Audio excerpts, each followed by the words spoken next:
मैं कौशल अली साहब को ले रहा हूं, फिर मैं फाइनली हम सब लोगों की बात को अशोक माथुर साहब ठीक से समझाएंगे।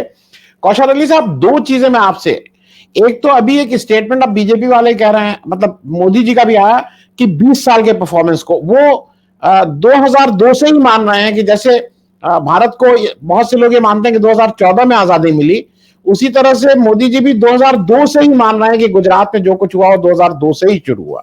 वो उसके पहले के 7 साल के जो बीजेपी का राज है उसको वो डिस्काउंट कर रहे हैं। मेरे बहुत स्पेसिफिक से दो सवाल है। पहली, 2002 में गोधरा हुआ था और गुजरात में अनप्रेसिडेंटेड उनको समर्थन मिला था। मोदी जी का वो गुजरात मॉडल बिल्कुल ठीक से वहां जीता था, वो जो जिस तरह से उन्होंने वोट लिया था। लेकिन मैं दर्शकों को भी याद दिला दूं और कौशल अली साहब आपसे भी मेरा एक प्रश्न है कि उसके बाद बीजेपी की केंद्र में सरकार थी, अटल बिहारी वाजपेयी जैसे प्रधानमंत्री थे। 2004 में इस देश ने बीजेपी को रिजेक्ट किया था और उसका एक बड़ा कारण मेरे हिसाब से गोधरा भी था, क्योंकि देश ने नहीं माना था उस तरह के लोगों को। लेकिन जब से देश 2014 में दूसरी बार आजाद हुआ और अभी तक पिछले 8 साल में, अब वो गुजरात मॉडल जो 2002 में बहुत सक्सेसफुली गुजरात इलेक्शन में जिताया था, वो अब देश में भी धीरे धीरे धीरे धीरे उसकी एक्सेप्टेंस हो गई है।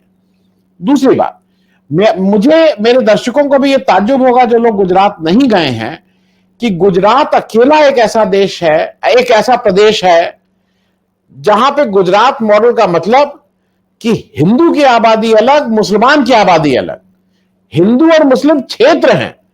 ये इस लोगों को सुन के पहले लगेगा कि ये क्या बात कर रहा है, न सिर न पैर।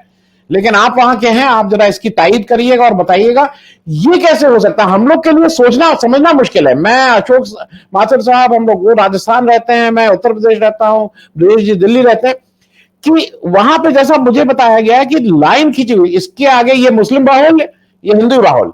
और अभी आज सुबह मैं किसी के साथ एक शो में था, उन्होंने कहा नहीं, अब तो अगर आपको उस क्षेत्र में जमीन भी लेनी है तो कुछ एनओसी टाइप भी चीजें शुरू हो गई हैं।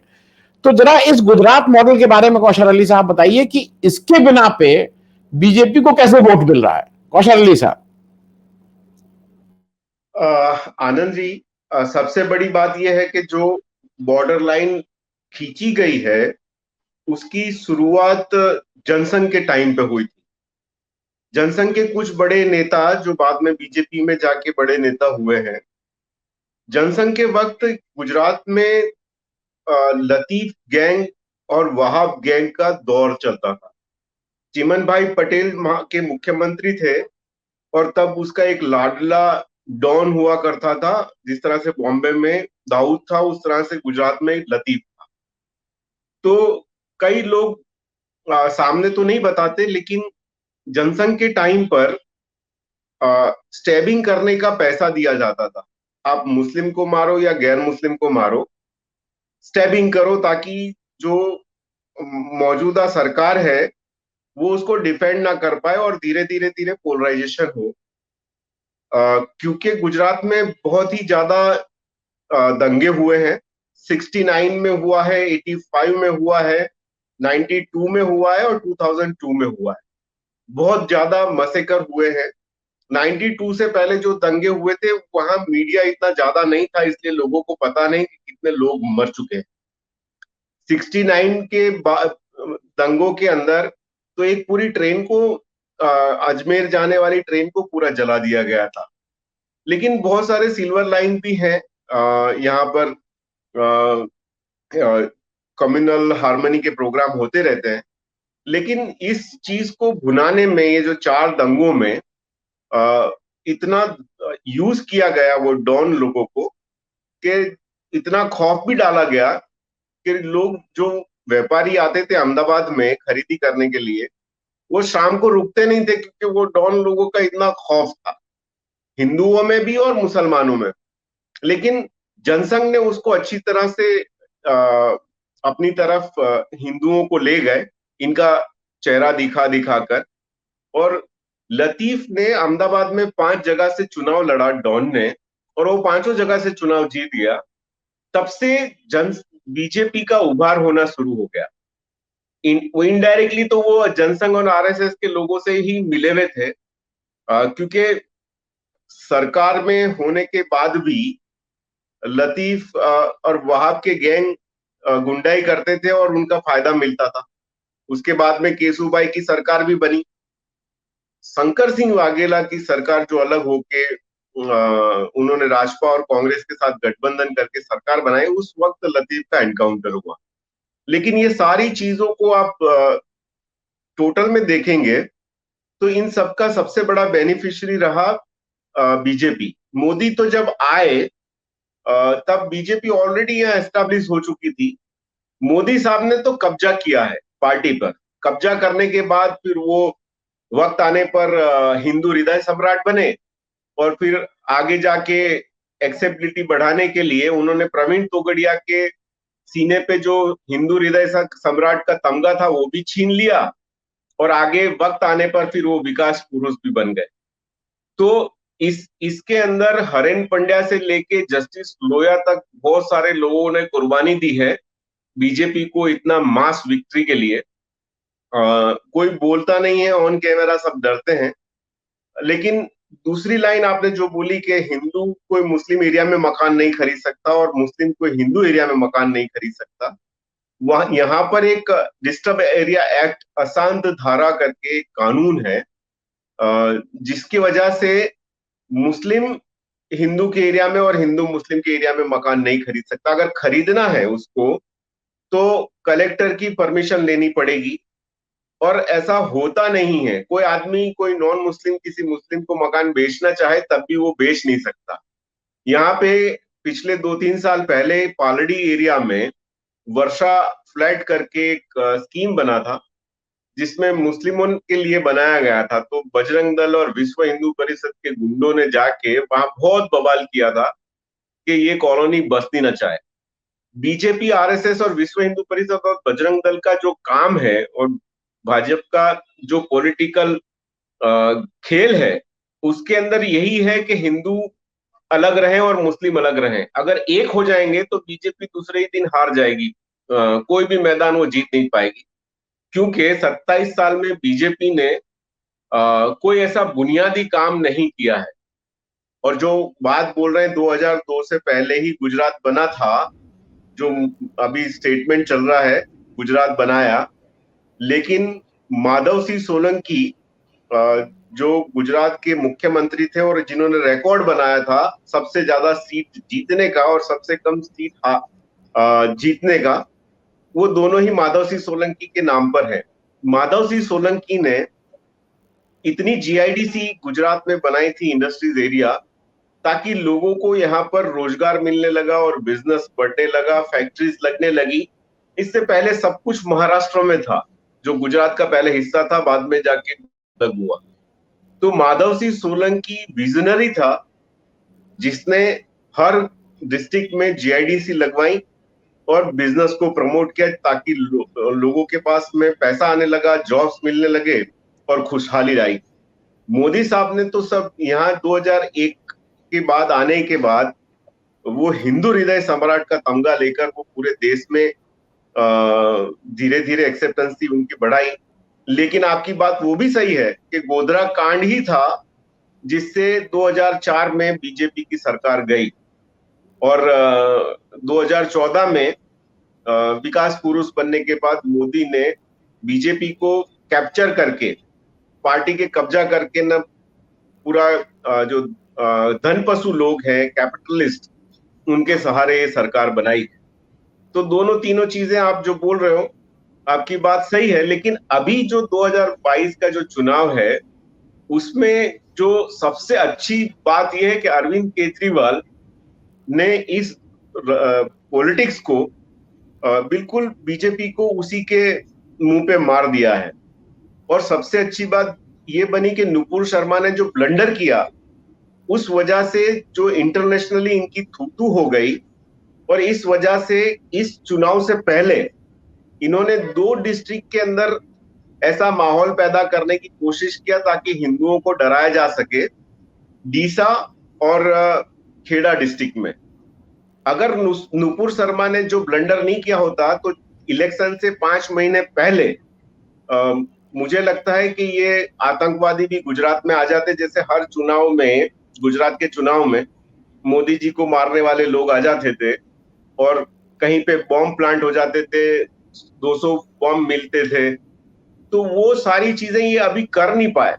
दो चीजें हो गई, एक इंटरनेशनल प्रेशर नुपुर शर्मा के नाम से, तो आप कुछ हिंदू मुस्लिम ज्यादा कर नहीं पाएंगे, और दूसरा अरविंद केजरीवाल, उन्होंने इतना अच्छी तरह से कैंपेन किया है ताकि ये हिंदू मुस्लिम करने की कोशिश भी कर रहे हैं बीजेपी वाले, लेकिन अरविंद केजरीवाल उनको उनकी ही गेम में फंसा दे रहे हैं। टोपी पिना दो, गमछा लगवा दो मुस्लिमों का अरविंद केजरीवाल पे, लेकिन तब भी गुजराती लोगों को समझ में आ गया है कि ये चुनाव जीतने का तिकड़म लगाते हैं, बाकी कुछ होने वाला नहीं है।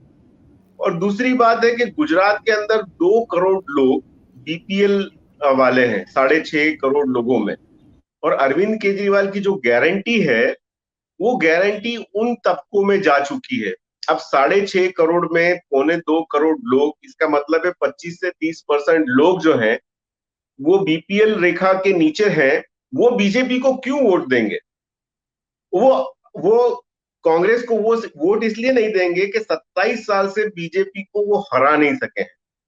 और दूसरे फेज में मैं आपको बताऊंगा कि कांग्रेस क्यों बीजेपी को हरा नहीं पाएगी, इसलिए उनके जो अंदर के जो मसले हैं वो मुझे कुछ लोग कांग्रेसी लोग सामने नहीं बोलते, लेकिन अपने को पीछे बताते हैं कि इस बार भी कांग्रेस कैसे सेल्फ गोल करने वाली है। जी आनंद जी, मैं जी दूसरे जी वक्त में आपको जी बताऊंगा। जी जी। हरेन पांड्या का इतना, वो उनको हालांकि टिकट काट दिया गया था बाद में, वो सब कुछ सबको पता है। क्या कौशल अली साहब, दो मेरे प्रश्न है। एक, क्या बात निकलेगी तो बहुत दूर तक जाएगी? क्योंकि अगर हरेन पांड्या है तो हरेन पांड्या से सोहराबुद्दीन की बात होगी, कौसर बी की भी बात होगी, जस्टिस लोया की भी, क्योंकि सब एक दूसरे से मिले हुए हैं तार। तो क्या इस वजह से कोई उसको नहीं उठाने की हिम्मत करता है या उठाने नहीं दिया जाता है? नंबर एक। नंबर दो, मैं आपसे और उसके बाद अजय मोहम्मद साहब से भी एक क्विक रिस्पांस, अशोक माथुर साहब से भी। ये जो एक ड्रग का मामला शुरू हुआ है, आज हो सकता है कि उससे एक कोई व्यक्ति विशेष बहुत कमा रहा हो, लेकिन आप धीरे धीरे ऐसा माना जाने लगा है कि पंजाब से जो ड्रग का मामला था वो शिफ्ट होके गुजरात अब ड्रग कैपिटल ऑफ इंडिया बन रही है। और ये भयावह है, क्योंकि हम सबको लगता है कि मेरे घर में थोड़ा ही होगा, लेकिन आज गुजरात एक एक ये यथार्थ है कि गुजरात एक खतरनाक मुहाने पे खड़ा हुआ है, जहां पे drug is knocking on their door. मैं दोनों चीजें, हरेन पांड्या और ड्रग वाली बात पे कौशल अली साहब, आपसे एक बहुत क्विक रिस्पांस। बात इसलिए नहीं उठी जाती है यहाँ पर। अभी 10 दिन पहले हमने बिल्किस बानो के मुद्दे पर एक प्रेस कॉन्फ्रेंस रखा था। अभी तो पत्रकार लोग नहीं आए थे और पुलिस की 2 गाड़ी वहां पर आ गई जहां हमने प्रेस कॉन्फ्रेंस करा था। इसलिए एक आम हिंदू गुजराती की कोई औकात नहीं है कि वो हरेन पंड्या की बात करके, अरे मोदी जी से कोई सवाल पूछ नहीं सकता।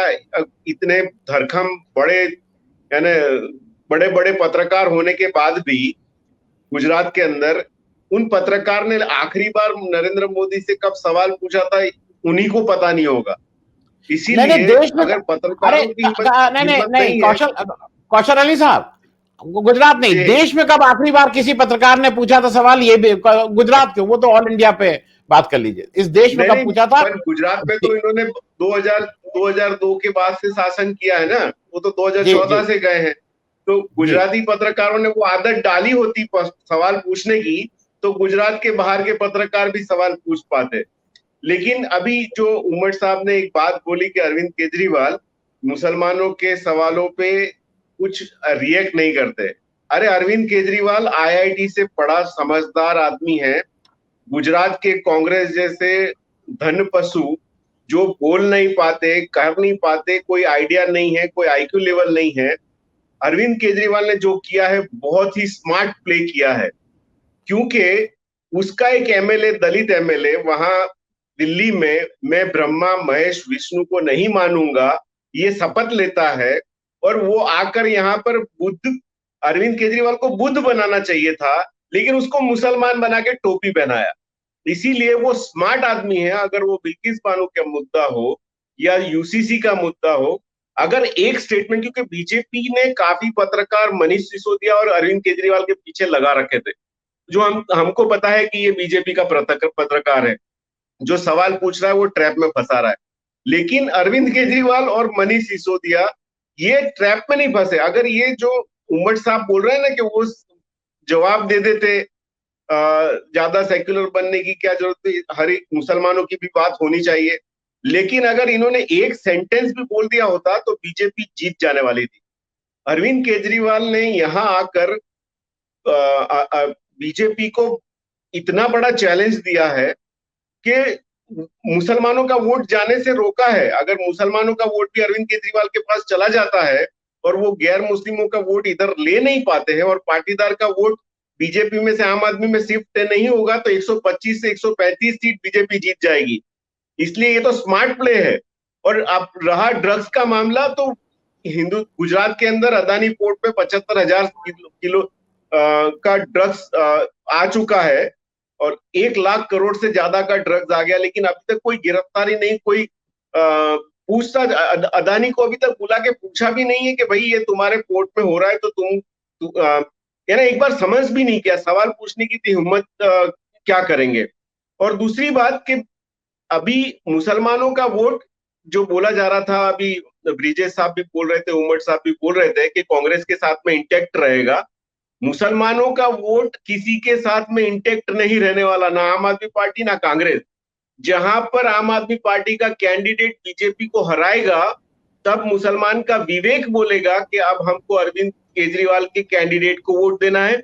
अगर कांग्रेस का कैंडिडेट होगा तो वो कांग्रेस को कैंडिडेट को वोट देंगे।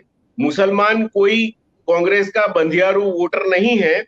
कांग्रेस के नेता और बीजेपी की पार्टी ये दोनों लिविंग रिलेशनशिप में 27 साल से रह रहे थे। इसका आपको परिणाम देखने को मिल रहा है कि एक एक कद्दावर नेता लिविंग रिलेशनशिप छोड़ के शादी कर रहे हैं। अभी बीजेपी के साथ में जो अभी आदिवासी जो एमएलए है बीजेपी का, कांग्रेस का कद्दावर नेता, जिसने लिविंग रिलेशनशिप बीजेपी से छोड़ के अभी शादी कर लिया। तो अभी तो फर्स्ट फेज में जो मैं बात कर रहा था कि ये बीजेपी अपना सेल्फ गोल कैसे करेगी, एक कांग्रेस का बड़ा कद्दावर नेता है, वो रिबेलियन खड़े करने वाला है। जैसे 1995 में एक बका करके सौराष्ट्र का एक नेता था जिसने 25 के 35 कैंडिडेट सौराष्ट्र में खड़े करके कांग्रेस का बंटाधार किया था। अभी वो रिपीट होने वाला है 1995 वाला खेल 2022 के अंदर। कोड़ी पटेल और ठाकुरों को रिबेलियन करके खड़ा करेंगे और काफी एमएलए आज भी गुजरात के अंदर कांग्रेस में हैं, वो पीछे से बीजेपी के साथ में लगे हुए हैं। बीजेपी चाहती है कि उनको ले लें, कुछ फायदा हो तो, लेकिन अरविंद केजरीवाल अभी आ गए हैं इसलिए वो कोई एक साथ में लॉट नहीं ले रहे हैं बीजेपी कांग्रेस का। इसलिए जो कैलकुलेशन अभी आम आदमी पार्टी जो कर रही है वो बहुत अच्छा है। मुझे तो ऐसा लग रहा है कि अंडर करंट है। गुजरात में 6 करोड़ जनता में 2 करोड़ जनता बीपीएल के अंदर गरीब है और वो गरीब को अरविंद केजरीवाल की गारंटी वाली स्कीम का इंफॉर्मेशन पहुंच चुका है। तो ये तो 25% वोट बैंक है, चुनाव आते आते वो 35% हो जाने वाला है। ठीक है। मैं लेकिन जी कौशल अली साहब, मैं आपको जैसे भाई आपका अपना एक हक है, वैसे मेरा भी अपना एक हक है। अगर अरविंद केजरीवाल साहब आईआईटी से पास आउट हैं और हम लोग उनको स्मार्ट मानते हैं, तो मेरे और आपके कॉमन दोस्त हैं संदीप पांडे, जो आईआईटी से पास आउट नहीं है, आईआईटी में पढ़ाते हैं, और वो जाके बिल्किस बानो की अगर बात वहां कर रहे हैं तो इसका मतलब वो स्मार्ट तो कतई नहीं है। और स्मार्ट का जो भी विरोध में होता है वो है, क्योंकि अगर आज बिल्किस बानो की बात को नहीं करना स्मार्टनेस है तो इसको मैं अभी इसको, क्योंकि आज टाइम नहीं है, हम लोग किसी और दिन इस पे चर्चा कर लेंगे।